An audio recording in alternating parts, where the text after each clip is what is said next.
আপনারা দেখছেন একুশে টেলিভিশন।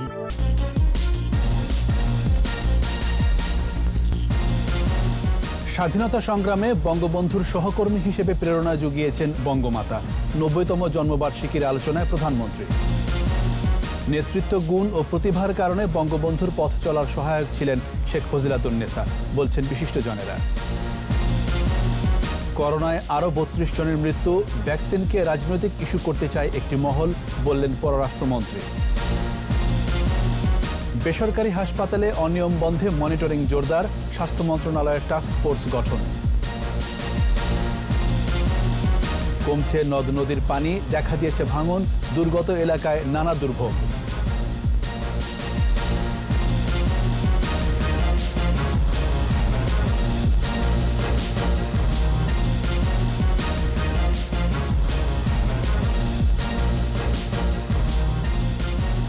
শুনছিলেন ফার্স্ট সিকিউরিটি ইসলামী ব্যাংক লিমিটেড সংবাদ শিরোনাম।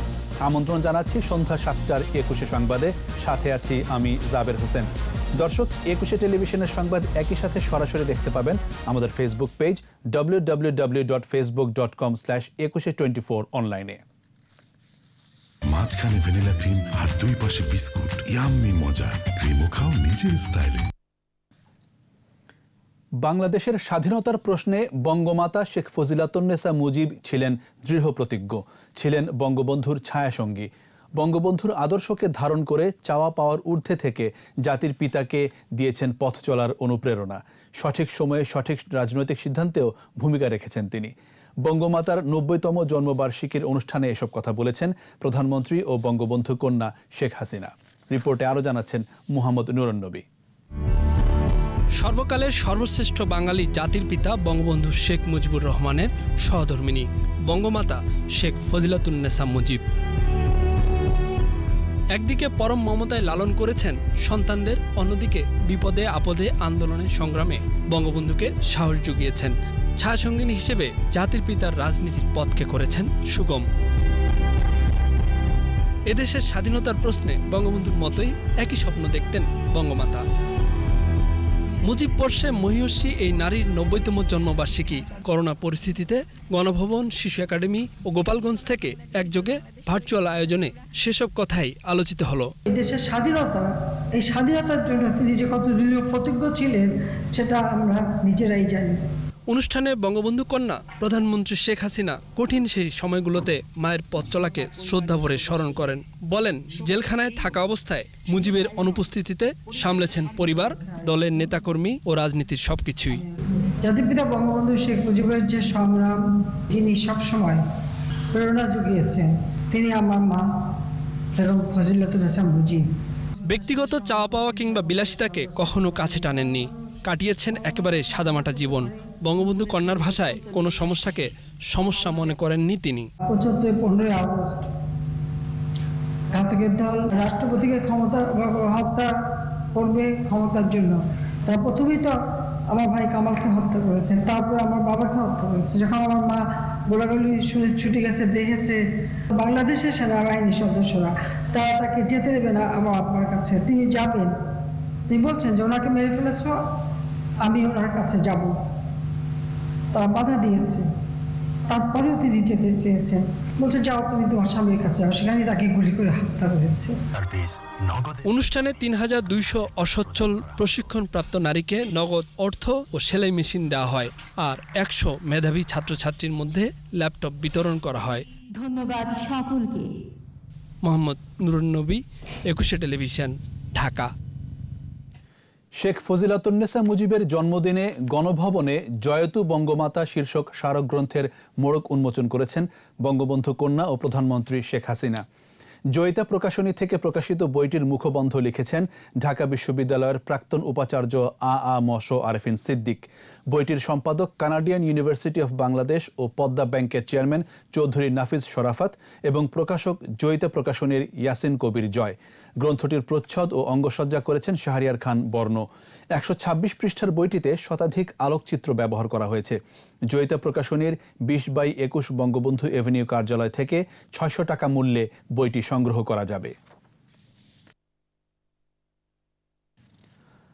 আওয়ামী লীগের সাধারণ সম্পাদক ওবায়দুল কাদের বলেছেন, বঙ্গমাতা শেখ ফজিলাতুন্নেসা মুজিব ছিলেন বঙ্গবন্ধুর সার্বক্ষণিক রাজনৈতিক সহযোদ্ধা। বঙ্গমাতার ৯০তম জন্মবার্ষিকীতে বনানীতে তার সমাধিতে ফুল দিয়ে শ্রদ্ধা জানান তিনি। এ সময় আওয়ামী লীগ ও সহযোগী সংগঠনগুলোর নেতাকর্মীরাও শ্রদ্ধা জানান। পরে নিজ বাসভবন থেকে ভিডিও বার্তায় ওবায়দুল কাদের বলেন, ঐতিহাসিক ৭ই মার্চের ভাষণের আগ মুহূর্তে বঙ্গমাতাই জাতির পিতাকে চূড়ান্ত অনুপ্রেরণা জুগিয়েছিলেন। বঙ্গবন্ধুর ছাত্র রাজনীতি, মানুষের অধিকার প্রতিষ্ঠার আন্দোলন তার সমগ্র রাজনৈতিক জীবনে ছায়ার মতো অনুসরণ করেন। তার প্রতিটি পদক্ষেপে অফুরান প্রেরণার উৎস ছিলেন বঙ্গমাতা ফজিলাতুন্নেসা মুজিব। এদিকে বঙ্গমাতার জন্মবার্ষিকীতে বনানী কবরস্থানে শ্রদ্ধা নিবেদন করেন ঢাকা দক্ষিণ সিটি কর্পোরেশনের মেয়র শেখ ফজলে নূর তাপস। না হলে হয়তোবা বঙ্গবন্ধুর পক্ষে এরকম বিশাল অর্জন সম্ভব নাও হতে পারে। তিনি বাঙালি জাতির স্বাধীনতার জন্য কাজ করেছেন। তার স্বামী যতদিন কারাগারে ছিলেন, তিনি এই বাঙালি জাতিকে সুসংগঠিত করার জন্য নিবেদিতভাবে নীরবে কাজ করেছিলেন। বাংলাদেশ নামে একটি স্বাধীন সার্বভৌম রাষ্ট্রের অভ্যুদয়ের সংগ্রামের নেতা জাতির পিতা বঙ্গবন্ধু শেখ মুজিবুর রহমান। বঙ্গবন্ধু থেকে জাতির পিতা হয়ে ওঠার সংগ্রামী পথ পরিক্রমায় প্রেরণার উৎস বঙ্গমাতা শেখ ফজিলাতুন্নেসা মুজিব। ইতিহাসের এই সত্য আজ প্রতিষ্ঠিত বলে উল্লেখ করেন বিশিষ্টজনেরা। শিশু একাডেমিতে ৯০তম জন্মবার্ষিকীর আলোচনায় এমন মত দেন তারা। মোহাম্মদ নুরুন নবীর আরও একটি রিপোর্ট। করোনা বাস্তবতায় বঙ্গমাতার ৯০তম জন্মবার্ষিকীর আলোচনা অনুষ্ঠান ছিল ভার্চুয়াল প্ল্যাটফর্মে। মূল আলোচনা ছিল রাজধানীর শিশু একাডেমিতে। প্রতিপাদ্য বঙ্গমাতার ত্যাগ ও সুন্দরের সাহসী প্রতীক। অনুষ্ঠানে মূল প্রবন্ধ উপস্থাপন করেন মতিয়া চৌধুরী। তার বিশ্লেষণে তুলে ধরেন একজন সাদামাটা বাঙালি নারী একটি দেশের জন্মের ইতিহাসের পরতে পরতে কিভাবে ভূমিকা রেখে গেছেন। সেই বঙ্গবন্ধুর মতো নেতাকে সমস্ত বিপদে আপদে সবকিছুতে স্থৈর্য বজায় রেখে তাকে সামনে এগিয়ে দেওয়ার যে সাহস, এবং যার কোনো ওই অর্থে প্রথাগত শিক্ষার জন্য যোগ্য ও বিশ্বস্ত সহচর হিসেবে অনেক বাড়তি দায়িত্ব অনায়াসেই তুলে নিয়েছেন নিজের কাঁধে। বিশিষ্টজনরা বললেন, নেতৃত্বের গুণাবলী ও প্রতিভার কারণেই বঙ্গমাতা জাতির পিতার রাজনৈতিক পথ চলায় সহায়ক হতে পেরেছিলেন। সাহস যোগানো, তাকে বিভিন্নভাবে অনুপ্রাণিত করার জন্য যে মানুষটি ছিলেন তিনি আর কেউ নন, তিনি আমাদের বঙ্গমাতা বেগম ফজিলাতুন্নেসা মুজিব। তিনি একজন রাজনীতিবিদও হয়ে উঠেছিলেন, কারণ অনেক গুরুত্বপূর্ণ বিষয় তিনি সিদ্ধান্ত দিয়েই ফেলেছিলেন, যেটা অনেকের পক্ষে কোনোভাবে সম্ভব ছিল না। দেশ ও জাতির জন্য তার অপরিসীম ত্যাগ, সাহসিকতা, বিচক্ষণতার কারণে জাতি তাকে যথার্থই বঙ্গমাতা উপাধিতে অভিষিক্ত করেছে। বঙ্গমাতার যে আদর্শ দৃষ্টান্ত রেখে গেছেন তা যুগে যুগে বাঙালি নারীর অনুপ্রেরণার উৎস হয়ে থাকবে, এমন মতো অনেক আলোচকের। মাইক ব্যবহার ও আতিথেয়তায় মুগ্ধ করেছেন তার সান্নিধ্যে থাকার সকলকে। মোহাম্মদ নুরুন নবী, একুশে টেলিভিশন, ঢাকা। জাতির জনক বঙ্গবন্ধু শেখ মুজিবুর রহমানের সহধর্মিণী বঙ্গমাতা শেখ ফজিলাতুন্নেসা মুজিব ছিলেন বঙ্গবন্ধুর প্রেরণার উৎস।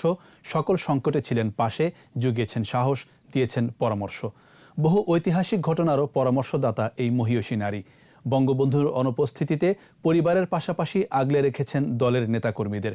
স্বাধীন বাংলাদেশ প্রতিষ্ঠায়ও বঙ্গমাতার ভূমিকা অগ্রগণ্য। স্মৃতিমণ্ডলের রিপোর্ট। বঙ্গবন্ধু স্বপ্ন দেখেছিলেন স্বাধীন, সুখী, সমৃদ্ধ সোনার বাংলা। সেই স্বপ্ন বাস্তবায়নে বঙ্গমাতা ছিলেন বঙ্গবন্ধুর প্রেরণার উৎস। বঙ্গবন্ধুর অনুপস্থিতিতে স্বাধীনতার সংগ্রামকে এগিয়ে নেয়ার পথেও রেখেছেন সাহসী ভূমিকা। এত বড় সংসার, এত বড় দল চলল কিভাবে?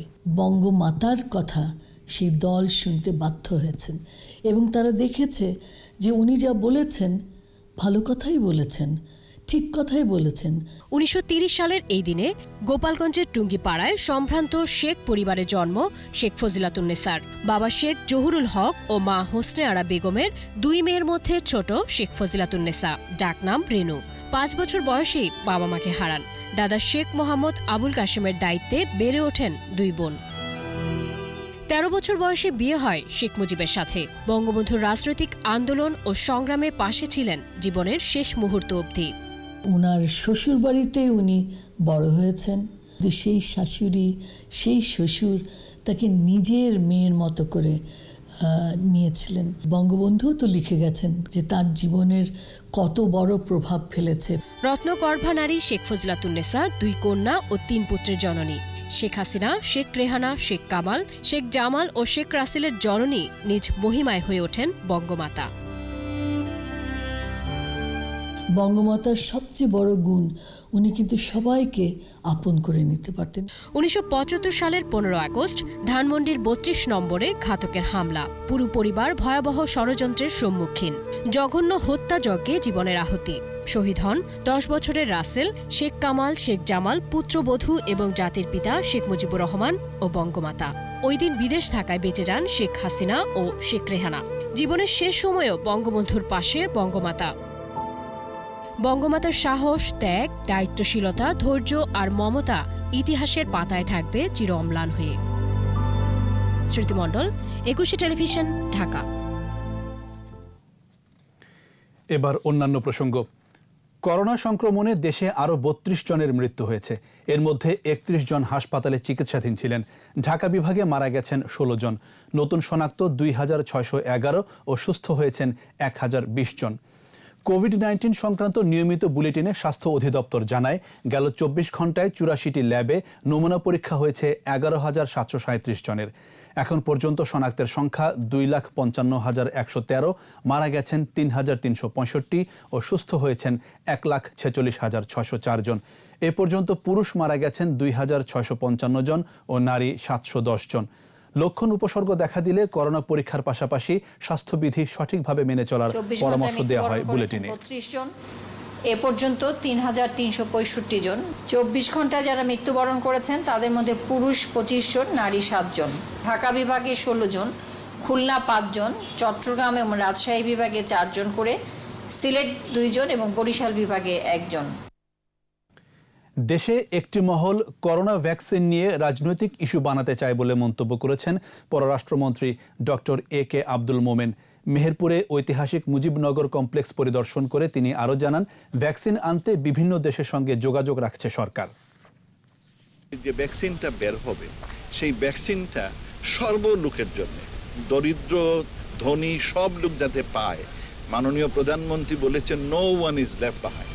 সেই জন্য আমরা ইউরোপিয়ানের অনেক টাকা দিয়েছি যে যেখানে এই ভ্যাকসিনটা হয় এইটা ইনডিসক্রিমিনেট ওয়েতে সব লোকজন যারাই এটা দরকার তাদের কাছে পাওয়ার নিশ্চয়তার জন্য আমরা এটা করেছি। শুধু আমরা চাই এগুলো হোক, আর ওখানে কোন দেশ নেবেন ওগুলো সেকেন্ডারি। বেসরকারি হাসপাতালে অনিয়ম বন্ধে মনিটরিং জোরদার করেছে স্বাস্থ্য অধিদপ্তর। কোনো হাসপাতাল অনিয়ম করলে কঠোর ব্যবস্থা নেওয়া হবে। এরই মধ্যে টাস্ক ফোর্সও গঠন করেছে মন্ত্রণালয়। তবে কোভিড পরিস্থিতিতে আতঙ্ক না ছড়িয়ে অভিযোগ পেলে তদন্ত সাপেক্ষে ব্যবস্থা নেওয়ার কথা বলছে Bangladesh private medical college association. বিস্তারিত স্মৃতি মণ্ডলের রিপোর্টে। করোনা মহামারী চোখে আঙ্গুল দিয়ে দেখিয়ে দিয়েছে স্বাস্থ্য খাতের নানা অব্যবস্থাপনা, অনিয়ম, দুর্নীতির নানা চিত্র। শুরুর দিকে মাস্ক কেলেঙ্কারি, এরপর একে একে বেরিয়ে আসে রিসেন্ট জেকেজি কাণ্ড। নড়ে চড়ে বসে স্বাস্থ্য মন্ত্রণালয়। পরিবর্তন আসে প্রতিষ্ঠানটির মহাপরিচালক পদেও। চলছে রদবদল। অনিয়ম খতিয়ে দেখতে রাজধানীর বিভিন্ন বেসরকারি হাসপাতাল, ক্লিনিক ও ডায়াগনস্টিক সেন্টারে অভিযান শুরু করেছে স্বাস্থ্য অধিদপ্তর। নিবন্ধন না থাকা কয়েকটি হাসপাতালকে সিলগালা ও জরিমানাও করা হয়েছে। স্বাস্থ্য অধিদপ্তরের সহকারী পরিচালক জানান, এখন থেকেই মনিটরিং জোরদার থাকবে। হাসপাতাল কর্তৃপক্ষ নজরদারি আরও বাড়িয়ে, টিমের সংখ্যা বাড়িয়ে সেখানে টেলিহল যে কোনো হাসপাতালে যেগুলো অভিযোগ পাচ্ছে সেগুলোকে তদন্ত করছে, প্লাস যেগুলো লাইসেন্স করেনি, নবায়ন করেনি তাদের বিরুদ্ধে কঠোর অবস্থান নিচ্ছেন। এদিকে কোভিড-19 ব্যবস্থাপনা, সেবার মান বৃদ্ধি ও অনিয়ম বন্ধে 9 সদস্যের টাস্কফোর্স গঠন করেছে স্বাস্থ্য মন্ত্রণালয়। হাসপাতালের লাইসেন্স, ফি ও ব্যবস্থাপনার ক্ষেত্রে অনিয়ম তদারকি করবে এই টাস্কফোর্স। এছাড়া সারা দেশে হাসপাতালের করোনা পরিস্থিতি পর্যবেক্ষণে 45 কর্মকর্তাকে দায়িত্ব দেওয়া হয়েছে। তারা যখন কোনো অভিযোগ পাবেন সেগুলো তারা তদন্ত করে দেখবেন এবং যদি প্রমাণিত হয় তদন্তে যে কেউ অন্যায় অনিয়ম বা দুর্নীতি করছেন, ডেফিনেটলি সেটার শাস্তি হবে, এটাই স্বাভাবিক। কোনো হাসপাতালের বিরুদ্ধে অনিয়মের অভিযোগ প্রমাণ হলেই কেবল ব্যবস্থা নেওয়া উচিত বলে মনে করে Bangladesh private medical college association. Doctor, nurse এবং হসপিটালগুলোর মধ্যে যাতে কোনো আতঙ্ক ছড়িয়ে না পড়ে, সেজন্য আপনার যে কোনো অভিযোগ যদি পাওয়া যায় কোনো হসপিটালের বিরুদ্ধে, সেক্ষেত্রে আপনার তদন্ত করে যদি প্রমাণিত হয় তাহলে তাদের বিরুদ্ধে ব্যবস্থা নেওয়া হোক, সেটাই আমরা বলছি। বিপিএমসিএ বলছে কোভিড পরিস্থিতিতে হাসপাতালগুলোতে সেবা ও টেস্টের মান বাড়ানো জরুরি। স্মৃতি মণ্ডল, 21 টেলিভিশন, ঢাকা। দেশের বিভিন্ন স্থানে নদ নদীর পানি কমতে শুরু করলেও অনেক স্থানে ডুবে আছে বসতবাড়ি। কোথাও আবার স্থায়ী জলাবদ্ধতা দেখা দেয় দুর্ভোগে বানভাসী মানুষ। তারা বলছেন প্রয়োজনের তুলনায় অপ্রতুল ত্রাণ। দুর্গত এলাকায় বাড়ছে পানিবাহিত রোগও, দেখা দিয়েছে নদী ভাঙন। 21-এর প্রতিনিধিদের সহায়তায় মাসুম আলিসার রিপোর্ট। টাঙ্গাইলের সবগুলো নদীর পানি কমে বন্যা পরিস্থিতির উন্নতি হলেও মানুষের দুর্ভোগ কমেনি। জেলার পূর্বাঞ্চলের উপজেলাগুলোর অধিকাংশ ঘরবাড়ি এখনো পানিতে ভাসছে। দেখা দিয়েছে স্থায়ী জলাবদ্ধতা। দুর্গত এলাকায় দেখা দিয়েছে পানিবাহিত রোগ। গাজীপুরের তুরাগ ও বংশী নদীর পানি কমছে ধীরে ধীরে, তবে দুর্ভোগে আছেন কালিয়াকৈর উপজেলার বন্যা কবলিত এলাকার মানুষেরা। 9 ইউনিয়নের 182টি গ্রাম ও নিচু অঞ্চল এখনো পানিবন্দী। তলিয়ে আছে রাস্তাঘাট ও অনেক ঘরবাড়ি। প্রশাসনের পক্ষ থেকে বন্যার্তদের জন্য 200 মেট্রিক টন চাল বরাদ্দ দেওয়া হয়েছে। যমুনার পানি কমতে থাকায় সিরাজগঞ্জে বন্যা পরিস্থিতির উন্নতি হয়েছে, তবে দেখা দিয়েছে ভাঙন। চৌহালিতে নদীর পূর্ব পাড় বোয়ালকান্দি থেকে মিস্ত্রিগাতি এবং জোতপাড়া থেকে খাসপুকুরিয়া সহ আশেপাশের এলাকায় প্রায় 20 কিলোমিটার জুড়ে ভাঙনে অন্তত 5 শতাধিক ঘরবাড়ি বিলীন হয়েছে। এলাকা নিশানা মুছা গেছে, চৌহালি তো আর কিছু নাই। আমাদের বাড়ি ঘর ভাঙে ছিড়ে গেছে, আমরা খুব অশান্তিতে আছি। গাইবান্ধায় পানি কমায় দুর্গতরা ফিরছেন স্বাভাবিক জীবনে। বসবাসের জন্য শুরু করছেন বসতবাড়ি তৈরির কাজ। এই যে 1 মাস আগে 7 দিন হলো স্কুলে আসলাম, বুঝছেন তো এখন হলো আন্দার বাড়ি অসুবিধে, খাবার পাই না, হয়তো আত্মীয় আনদি সারাদিনও দমকে যায়। পানির সমস্যা, অনেক দূর থেকে পানি খেতে হয়, এটাই এই সমস্যা। মাসুম আলিসা, 21 টেলিভিশন। স্বাস্থ্যবিধি মেনে চলুন, সুস্থ থাকুন। নিচ্ছি বিরতি, যখন ফিরছে তখন অন্যান্য খবরের সঙ্গে আরও থাকবে। সাবেক সেনা কর্মকর্তা সিনহা হত্যা মামলার তদন্ত প্রভাবমুক্ত ও নিরপেক্ষ হবে বলছে র্যাব। ময়মনসিংহ সহ বিভিন্ন জায়গায় সড়ক দুর্ঘটনায় একই পরিবারের 3 জন সহ 15 জন নিহত।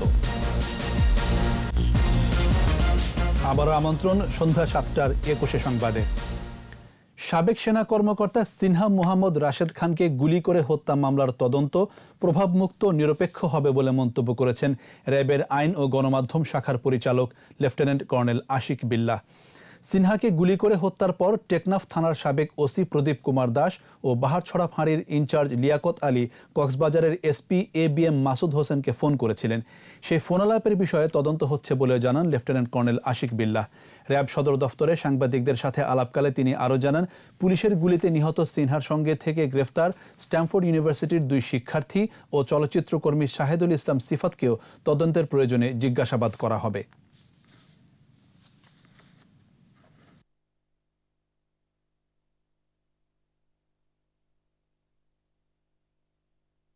ফোনালাপটি যাচাই বাছাই সাপেক্ষে বা অন্যান্য আনুষঙ্গিক যে সকল বিষয়াদি আছে সে সকল বিষয়াদিকে বিস্তরভাবে পর্যালোচনার সাপেক্ষে তদন্তকারী কর্মকর্তা কর্তৃক উনি পরবর্তী আইনানুগ ব্যবস্থা গ্রহণ করবেন। এই হত্যাকাণ্ডের মোটিভটি কী ছিল তদন্ত আমরা এই বিষয়গুলোকে সামনে রেখে এবং এই হত্যাকাণ্ডের বিষয়ে কোন কোন ব্যক্তি নির্দিষ্টভাবে দায়ী ব্যক্তিকে নিরূপণ করাই মূলত আমাদের তদন্তের মূল লক্ষ্য হবে। ইফাত এবং শিপ্রা দেবনাথ জেল হেফাজতে থাকার কারণে তাদেরকে আমরা তাদের আইনজীবীর মাধ্যমে তাদের জামিনের ব্যবস্থা করব এবং তদন্তের স্বার্থে এই দুজনকেও র্যাব জিজ্ঞাসাবাদ করবে।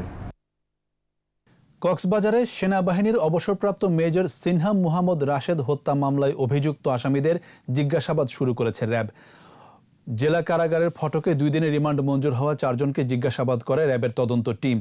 7 দিন করে রিমান্ডে নেয়া 3 আসামি টেকনাফ বাহারছড়া পুলিশ ফাঁড়ির বরখাস্ত ইন্সপেক্টর লিয়াকত আলী, টেকনাফ থানার ওসি প্রদীপ কুমার দাস এবং এসআই নন্দদুলাল রক্ষিতকে রোববার র্যাব 15-এর হেফাজতে নিয়ে জিজ্ঞাসাবাদ করা হবে। কক্সবাজার র্যাব 15-এর উপ অধিনায়ক মেজর মেহেদি হাসান জানিয়েছেন, সুষ্ঠু ও নিরপেক্ষ তদন্তের স্বার্থে জিজ্ঞাসাবাদের মাধ্যমে ঘটনার ক্লু উদ্ঘাটনের চেষ্টা করা হবে।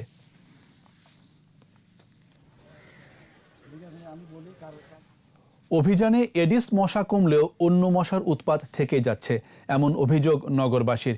এডিস মশার লার্ভা ধ্বংসে ঢাকা উত্তর সিটি কর্পোরেশনের চিরুনি অভিযানকালে এমন অভিযোগ করেন তারা। অন্য মশা নিধনের কার্যক্রম শুরু হবে বলে জানান ডিএনসিসির প্রধান স্বাস্থ্য কর্মকর্তা। বিস্তারিত মিনালা দিবার রিপোর্টে। ঢাকা উত্তর সিটি কর্পোরেশনের এডিস মশার লার্ভা নিধনে চলছে চিরুনি অভিযান। 54টি ওয়ার্ডে এই অভিযান চলবে টানা 10 দিন।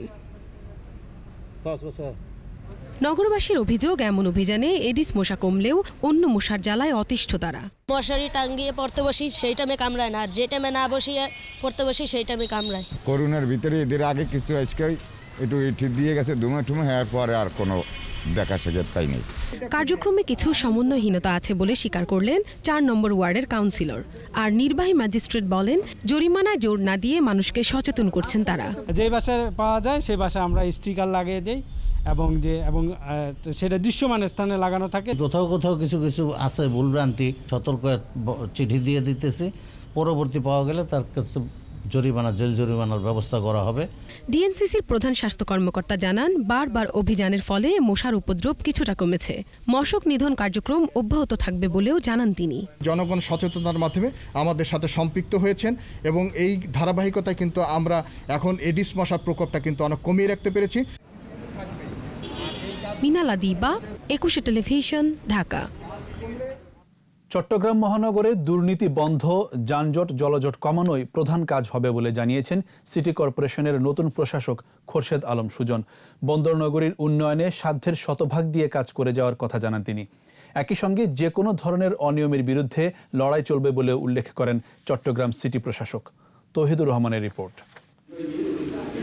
চট্টগ্রাম সিটি কর্পোরেশনের প্রশাসক হিসেবে নিয়োগ পাওয়ায় খোরশেদ আলম সুজনকে নিয়ে ঢাকাস্থ চট্টগ্রামের সাংবাদিকদের সংগঠন সিজিএফডির মিট দ্য প্রেস অনুষ্ঠান। ঢাকা রিপোর্টার্স ইউনিটি মিলনায়তনে আয়োজিত অনুষ্ঠানে নিরলসভাবে নগরীর উন্নয়নে কাজ করে যাওয়ার ঘোষণা দেন তিনি। ভাঙা রাস্তাঘাটকে মেরামত করা, এটাকে আমার 1 নম্বর প্রায়োরিটি দিচ্ছি। বেআইনিভাবে গড়ে ওঠা কন্টেনার টার্মিনাল, এই কন্টেনার টার্মিনালগুলো চট্টগ্রামে যোগাযোগকে গলা টিপে ধরছে। বাধা আসবে যেখানে, লড়াই হবে সেখানে, সামর্থ্যের শতভাগ দিয়ে সেই আস্থাকে আমি পূর্ণ করার চেষ্টা করবো ইনশাআল্লাহ। সিটি কর্পোরেশনকে দুর্নীতিমুক্ত করার কথা জানান সুজন। সিটি কর্পোরেশনের উদ্যোগে একটা আইসোলেশন সেন্টার হয়েছে করোনাকে কেন্দ্র করে। কিভাবে টেন্ডারটা হয়েছে, কিভাবে ক্রয়টা হয়েছে, এটা আমাকে 4 দিন সময় দিচ্ছে। যদি ওনারা এটা আমাকে ঠিকমতো জবাব দিতে বা দেখাতে সক্ষম না হন, আমি এই ফাইলটা সরাসরি দুদকের কাছে পাঠিয়ে দেব। সিজেপির সভাপতি শাহিদ সিদ্দিকী অনুষ্ঠানে সভাপতিত্ব করেন। আলোচনায় অংশ নেন সিনিয়র সাংবাদিক ও রাজনীতিবিদরা। এর আগে ধানমন্ডিতে বঙ্গবন্ধুর প্রতিকৃতিতে শ্রদ্ধা নিবেদন করেন চট্টগ্রাম সিটি কর্পোরেশন প্রশাসক। তৌহিদুর রহমান, 21 টেলিভিশন, ঢাকা। দলীয় সিদ্ধান্ত অমান্য করলে ব্যবস্থা নেওয়ার হুঁশিয়ারি দিয়েছেন জাতীয় পার্টির চেয়ারম্যান GM কাদের। বনানীর দলীয় কার্যালয়ে নেতাকর্মীদের সাথে মতবিনিময় শেষে একথা বলেন তিনি।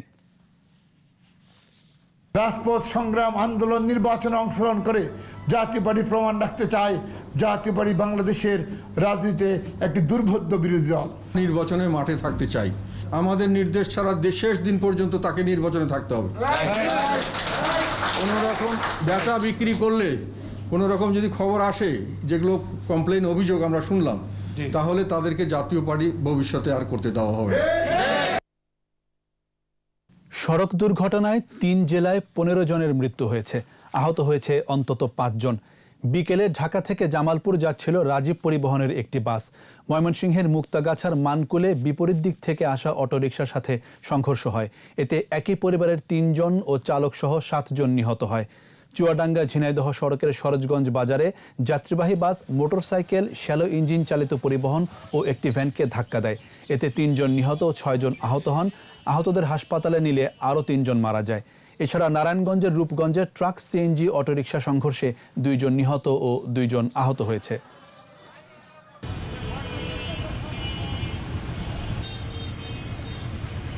আমাদের বিশেষ আয়োজন শোকাবহ আগস্ট।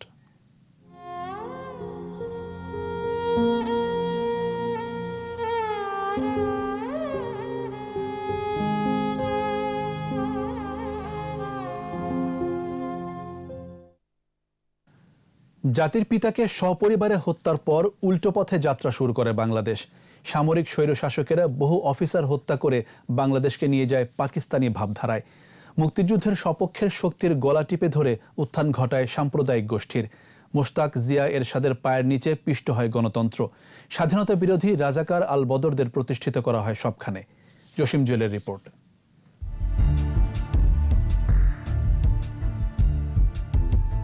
ঘাতকের বুলেটে রক্তাক্ত বাংলাদেশ।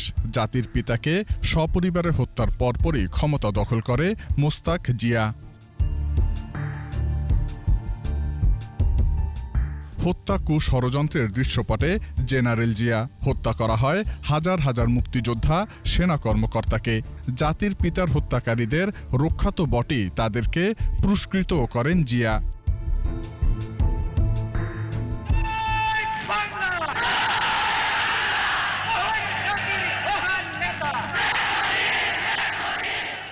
রাতারাতি মুক্তিযুদ্ধের স্লোগান জয় বাংলাকে বন্দী করে বাংলাদেশ জিন্দাবাদ স্লোগান চাপিয়ে দেওয়া হলো।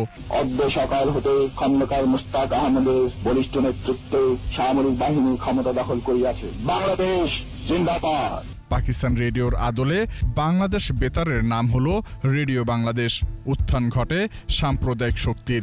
এভাবেই সদ্য স্বাধীন বাংলাদেশকে আবারও পাকিস্তানি ভাবধারায় ফিরিয়ে নেয় খুনি চক্র। 1975 সালে 15 আগস্টের পরে বাংলাদেশ একটি মিনি পাকিস্তানে পরিণত হয় এবং সেটা হয়েছিল 75 পরবর্তী যে খন্দকার মোশতাক, জেনারেল জিয়া, জেনারেল এরশাদ, বেগম খালেদা জিয়া এবং 2001 থেকে 2006 সালে যে বিএনপি জামাত জোট সরকার, এইদের দীর্ঘ শাসন আমলেই এটা সংগঠিত হচ্ছিল। মোশতাক, জিয়া, এরশাদ খুনি যুদ্ধ অপরাধীদের পুরস্কৃত করেন। পরবর্তীতে খালেদা জিয়াও যুদ্ধ অপরাধীদের মন্ত্রী বানিয়ে তাদের গাড়িতে তুলে দেন জাতীয় পতাকা। শত সংগ্রামের পর বঙ্গবন্ধুর স্বপ্নের বাংলাদেশ বিনির্মাণের দায়িত্ব নিয়েছেন তারই কন্যা শেখ হাসিনা। আজকে যদি বঙ্গবন্ধু কন্যা শেখ হাসিনা প্রধানমন্ত্রী না হতেন এবং তিনি যদি আজ আমাদের মাঝে না থাকতেন, তার নির্দ্বিধায় বলতে পারি যে যুদ্ধ অপরাধীদেরও বিচার হতো না, আর বঙ্গবন্ধুর আত্মস্বীকৃত খুনিদেরও বিচার হতো না। ষড়যন্ত্রের মাঝেই বঙ্গবন্ধুর স্বপ্নের বাংলাদেশের পথেই বাঙালির এগিয়ে চলা। জসিম জুয়েল, 21 টেলিভিশন, ঢাকা। আবারও বিরতি। স্বাস্থ্যবিধি মেনে চলুন, সুস্থ থাকুন। যখন ফিরছি তখন অন্যান্য খবরের সঙ্গে আরও থাকবে। 4 লেনে উন্নীত হচ্ছে চট্টগ্রাম রাঙামাটি সড়ক। যোগাযোগ ব্যবস্থা সহজ হওয়ার প্রত্যাশা। বিশ্বে করোনায় মৃত্যু 7,22,000, আক্রান্ত 1,95,00,000। দেখছেন সন্ধ্যা 7টার 21 সংবাদ। চট্টগ্রাম রাঙামাটি সড়ক 4 লেনে উন্নীত করা হচ্ছে। 2021 সালে প্রকল্পের কাজ শেষ হবে বলে জানান কর্মকর্তারা। এর ফলে রাঙামাটির সাথে সারা দেশের সড়ক যোগাযোগ ব্যবস্থার আমূল পরিবর্তন হবে বলে জানান সংশ্লিষ্টরা। চট্টগ্রাম থেকে হাসান ফেরদৌসের রিপোর্ট, জানাচ্ছেন রত্না জামান। বাংলাদেশের অন্যতম পর্যটন নগরী রাঙামাটি। পর্যটন মৌসুমে হাজার হাজার পর্যটক ভিড় জমান রাঙামাটিতে। সরু রাস্তা এবং অপর্যাপ্ত যোগাযোগ ব্যবস্থার কারণে ভোগান্তি পোহাতে হয় পর্যটকদের। এ অবস্থায় চট্টগ্রাম রাঙামাটি সড়ক 4 লেনে উন্নীতকরণের উদ্যোগ নেয় সড়ক ও জনপথ বিভাগ। প্রকল্পের আওতায় নির্মাণ করা হচ্ছে 10টি ব্রিজ, 28টি কালভার্ট, 2000 মিটার রিটেনিং ওয়াল, 6টি বাস স্টপেজ কাম যাত্রী ছাউনি, ফুটপাত সহ বিভিন্ন স্থাপনা। এই রাস্তাটির কারণে আমরা যে চট্টগ্রাম শহরে যাওয়ার যেই সময় যেই দীর্ঘ যানজটের শিকার হতাম, এটা আমার মনে হয় এই ফোর লাইন সৃষ্টির মাধ্যমে এটা থেকে আমরা মুক্তি পাবো। যে সরকার যে উন্নয়নের কর্মকাণ্ড হাতে নিছে এটা মানুষের উপকারের জন্য করছে। এর মধ্যেই প্রকল্পের কাজ 20% শেষ হয়েছে বলে জানান সড়ক বিভাগের কর্মকর্তারা। 2021 সালের মধ্যে প্রকল্পের কাজ পুরোপুরি শেষ হবে বলেও জানান তারা। 8 কিলোমিটার মতো সড়কের মাটির কাজ শেষ করতে পেরেছি এবং 6টা ব্রিজের পাইলিং কাজ শেষ করে ফেলেছি। তো এছাড়াও রিজিড পেভমেন্ট, বিভিন্ন কালভার্টের কাজ চলমান আছে। তো আমরা আশা করছি আগামী 2021 সালের ডিসেম্বরের মধ্যে আমরা সম্পূর্ণ কাজটাই সমাপ্ত করতে পারব। সড়কটি নির্মাণের ফলে রাঙামাটি সড়ক যোগাযোগ ব্যবস্থার আমূল পরিবর্তন ঘটবে বলে মনে করছেন স্থানীয়রা। এর ফলে দুর্ঘটনা যেমন কমবে তেমনি ভোগান্তিও কমার প্রত্যাশা তাদের। রত্না জামান, 21 টেলিভিশন। বিশ্বব্যাপী অতিমারী করোনা ভাইরাসের কারণে সনাতন সম্প্রদায়ের আসন্ন ধর্মীয় উৎসব জন্মাষ্টমী ও শারদীয় দুর্গোৎসব অনাড়ম্বরভাবে অনুষ্ঠিত হবে। শুধুমাত্র ধর্মীয় রীতিনীতি অনুসরণ করে পূজা অর্চনার মাধ্যমে মন্দির প্রাঙ্গণেই সীমাবদ্ধ থাকবে। শনিবার সকালে ঢাকেশ্বরী জাতীয় মন্দিরে মহানগর সার্বজনীন পূজা কমিটি ও বাংলাদেশ পূজা উদযাপন পরিষদ আয়োজিত সংবাদ সম্মেলনে এই তথ্য জানানো হয়। জন্মাষ্টমীতে কোনো ধরনের সমাবেশ, শোভাযাত্রা ও মিছিল করা হবে না। এছাড়া আসন্ন দুর্গাপূজায় আলোকসজ্জা, মেলা, আরতি প্রতিযোগিতা এবং সাংস্কৃতিক অনুষ্ঠান করা হবে না। খোলা জায়গায় অস্থায়ী প্যান্ডেলে স্বাস্থ্যবিধি মেনে পূজা করার বিষয়ে সংশ্লিষ্ট আয়োজকদের অনুমতি নিতে হবে। যেটা ধর্মীয় আচার রীতিনীতি মেনেই অর্থাৎ সাত্ত্বিক মতে আমরা এই পূজাটি করব। এবছর শ্রী শ্রী জন্মাষ্টমী উপলক্ষে সকল প্রকারের সমাবেশ, শোভাযাত্রা এবং মিছিল থেকে বিরত থাকতে হবে। এবার সোশ্যাল ইসলামী ব্যাংক লিমিটেড বাণিজ্য সংবাদ।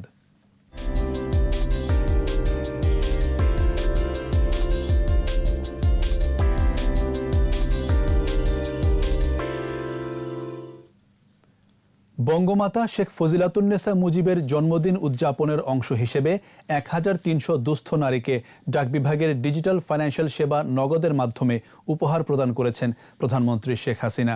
গণভবনে এক অনুষ্ঠান থেকে উপহারের অর্থ প্রদান করেন প্রধানমন্ত্রী। অনুদানের টাকা পাঠানোর ক্ষেত্রে পুরো খরচ বহন করেছে ডিজিটাল ফাইন্যান্সিয়াল সেবা নগদ। এক্ষেত্রে প্রতিজন দুস্থ নারী তাদের প্রাপ্ত 2000 টাকা ক্যাশ আউট করার চার্জ হিসেবে অতিরিক্ত 35 টাকা বাড়তি পেয়েছেন। এই খরচও বহন করেছে নগদ। অনুষ্ঠানে মহিলা ও শিশু বিষয়ক মন্ত্রণালয়ের প্রতিমন্ত্রী ফজিলাতুন্নেসা ইন্দিরা, সাবেক কৃষিমন্ত্রী মতিয়া চৌধুরী এমপি সহ অনেকে উপস্থিত ছিলেন।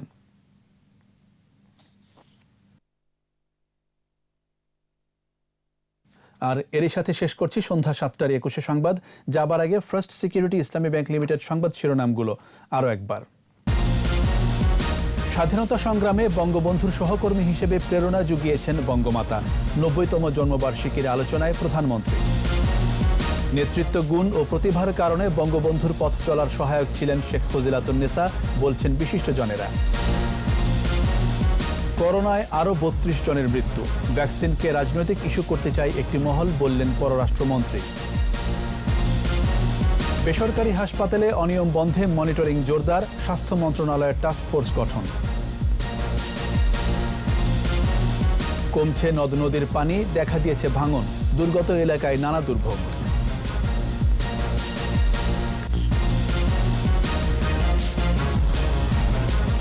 একুশে টেলিভিশনের সর্বশেষ খবর জানতে ডায়াল করুন 2021 নম্বরে আর ভিজিট করুন 21-tv.com এই ওয়েবসাইট।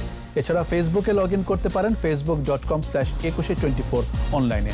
আমাদের পরের সংবাদ রাত 9টায় দেখার আমন্ত্রণ রইল। স্বাস্থ্যবিধি মেনে চলুন, সুস্থ থাকুন।